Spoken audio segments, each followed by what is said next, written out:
नमस्कार दोस्तों, सभी का स्वागत है चार्ट मोजो के नई वीडियो में। लास्ट सेशन के अंदर एक साइडवेज बिहेवियर था और आज के सेशन के अंदर फिर से हमने एक साइडवेज बिहेवियर देखा निफ्टी के अंदर।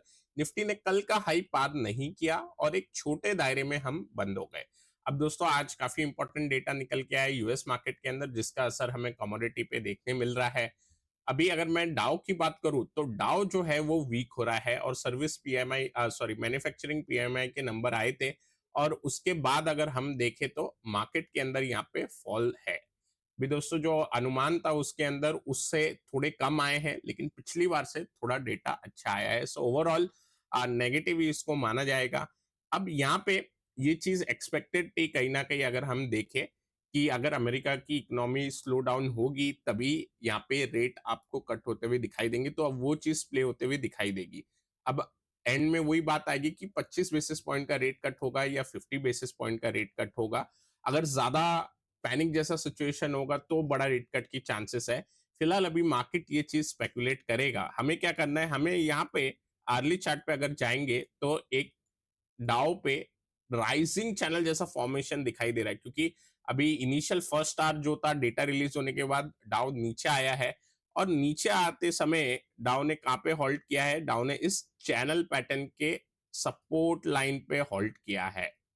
अब दोस्तों इस सपोर्ट लाइन पे जो हॉल्ट कर रहा है डाउ, ये अगर ब्रीच होगा इंट्राडे सेशन में तो एक बार के लिए डाउ पे 40,600 से 700 के लेवल ओपन होंगे और वहां पे क्लोजिंग अगर मिलती है तो निफ्टी पे फिर इसका एक नेगेटिव असर पड़ सकता है। जैसे निफ्टी आज स्ट्रांग ही क्लोज हुआ है और यहाँ पे अगर हम निफ्टी पे भी अर्ली चार्ट का स्टडी करें, स्मॉलर टाइम फ्रेम अगर हम देखते हैं तो यहाँ पे एक ट्रेंड लाइन जाएगी और इस ट्रेंड लाइन को अगर हम देखते हैं तो इंपॉर्टेंट लेवल अगेन 25,200 के आते हैं। उसके बाद तुरंत एक 40 पॉइंट का गैप फिल है। अब दोस्तों डेली चार्ट पे चलते हैं। डेली चार्ट पे कल जैसा हम एक बार डिस्कस कर रहे थे कि मेजर जो डाउनसाइड या वीकनेस के चांसेस बनेंगे वो 24,950 के बाद बनेंगे। 24,900 पकड़ सकते हो क्लोजिंग बेसिस पे। यहाँ पे अगर हम बात करें तो काफी सारे सपोर्ट लेवल निकल के आएंगे, जैसे कि ये प्रीवियस हाई हो गया, ये एक सपोर्ट की तरह काम करेगा। यहाँ पे 24,950 मेजर सपोर्ट की तरह काम करेगा। उसके बाद ये जो गैप फिल है ये भी एक मेजर सपोर्ट की तरह ये लेवल काम करेगा। तो 3 लेवल निकल के आते हैं। अब अगर डाउ ज्यादा वीक होता है आज और क्लोजिंग भी वीक ही मिलती है हमें डाउ की, तो गैप डाउन पे चांसेस है कि नियर गैप फिल मिल जाए। एक 100 पॉइंट गैप डाउन हो सकती है। बट अगर डाउ आज रिवर्स हो जाते हैं, सारी नेगेटिव न्यूज को पचा लेते हैं और डाउ फिर वापस से आज जहां पे एक बार ओपन हुआ था वहां चले जाता है या एटलीस्ट 41 400 के आसपास भी चले जाके क्लोज हो जाता है तो भी उसे एक पॉजिटिव ही मानेंगे। सो ओवरऑल दोस्तों यहाँ पे बात करते हैं, हल्का सा एक साइडवेज जैसा बिहेवियर निफ्टी पे भी दिखाई देगा। तो कंक्लूजन ये निकल के आएगा कि फिलहाल के लिए बायस जो है वो न्यूट्रल एक बार कर देना चाहिए। और बैंक निफ्टी की बात करें तो बैंक निफ्टी ने आज अच्छा एक स्ट्रॉन्ग पोजीशन एक बनाया है और ब्रेकआउट का एक अटेम्प्ट यहाँ पे हो रहा है। बैंक निफ्टी की एक्सपायरी भी है तो मेरे हिसाब से 51,800 का लेवल अगर कल पार करेगा तो एक बार अटेम्प्ट जरूर बनेगा। लेकिन यहाँ पे आप अगर देखोगे लेफ्ट साइड पे इमीडिएट रेजिस्टेंस आएगा 200 पॉइंट ऊपर, जो कि आपका निकल के आएगा 52,000। अगर ये 52,000 लेवल फिर पार हो जाता है तो एक बार उम्मीद रहेगी कि 52,250 और उसके बाद 52,500 ये एक बार हमें लेवल देखने मिले। 500 से 600 का लेवल आएगा निकल के। सो आई थिंक बैंक निफ्टी के अंदर लेवल इजी है कंपैरेटिव टू निफ्टी, क्योंकि निफ्टी ऑलरेडी अपने ऑल टाइम हाई पे। बैंक निफ्टी लेगार्ड था और बैंक निफ्टी धीरे धीरे अब चलना स्टार्ट कर रहा है। अब दोस्तों यहाँ पे अगर हम देखें तो सेम लाइक डाओ जैसा एक चैनल स्ट्रक्चर बना रहा था बाय द वे, वैसे ही एक स्ट्रक्चर बैंक निफ्टी भी बना रहा था। तो यहाँ पे आप देख सकते हो आज का जो हाई था वो बैंक निफ्टी का एक राइजिंग रेजिस्टेंस का हाई लगा और ये जो एक मैंने फ्लैट लाइन ड्रॉ की थी नियर अबाउट वहां पे 51,775 के आसपास हम बैंक निफ्टी को हॉल्ट होते हुए देखे। अब यहाँ पे ब्रेकआउट होता है तो अटेम्प्ट बन सकता है जहाँ पे निफ्टी निफ्टी आईटी नीचे जाते हुए दिखाई दे और बैंक निफ्टी होल्ड करता हुआ दिखाई दे, ऐसा भी सिनेरियो दिख सकता है।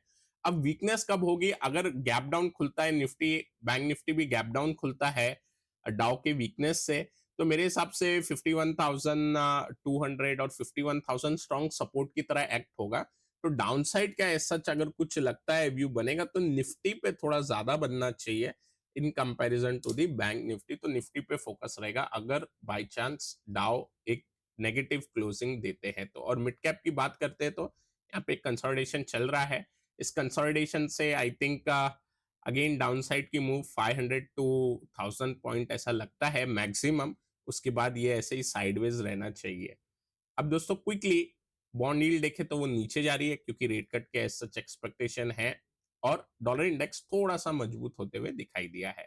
ब्रेंट के ऊपर चलते हैं। एक सिमेट्रिकल ट्रायंगल का ब्रेकडाउन हमें दिखाई देता है और ये काफी बड़ा सिमेट्रिकल ट्रायंगल है। अगर मैं इसको मंथली चार्ट में दिखाऊं तो भी आपको इजीली आपको ये सिमेट्रिकल ट्रायंगल फॉर्मेशन दिखाई दे रही है। तो इसका इंपॉर्टेंस रहेगा। आज वैसे डेटा के साथ थोड़ा पैनिक में ब्रेकडाउन हुआ है। अब पैनिक में इसलिए बोलेंगे क्योंकि अगर मैं 15 मिनट का चार्ट दिखाऊं तो आज एक्चुअली कल जो हॉलीडे था, हॉलीडे वाले दिन कुछ हुआ नहीं क्रूड के अंदर। तो ये यूएस के हॉलीडे वाला दिन था जहाँ पे हल्का गैप डाउन होके हम साइडवेज ऊपर गए, लेकिन आज फिर एकदम से हम नीचे चले गए और ब्रेकडाउन दे दिया। तो एक रीटेस्ट भी होगा तो एक अच्छा लेवल बन सकता है फिर।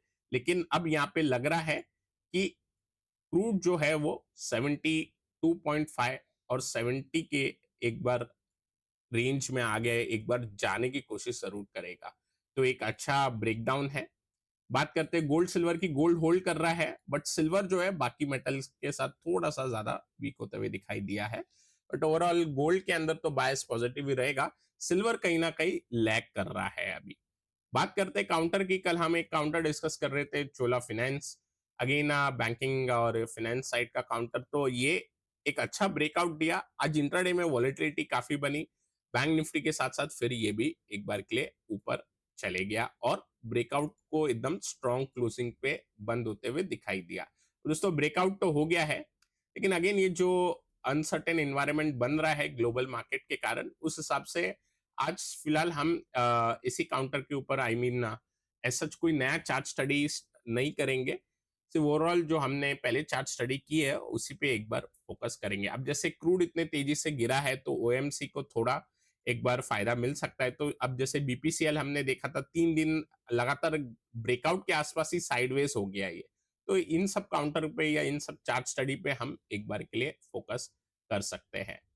अब दोस्तों आज हम एंड नोट पे ये मान के चलेंगे कि मार्केट में थोड़ा सा कॉशन वाला व्यू रहेगा और खासकर अगर डाउन नेगेटिव बंद हो जाता है नियर अबाउट 4600 700 तो थोड़ा नेगेटिव बायस रहेगा मार्केट के अंदर। आई होप आपको ये वीडियो पसंद आया होगा। पसंद आया तो लाइक करें, नए हमारे चैनल पे तो सब्सक्राइब करना ना भूले। Till then take care, I will meet you in our next video.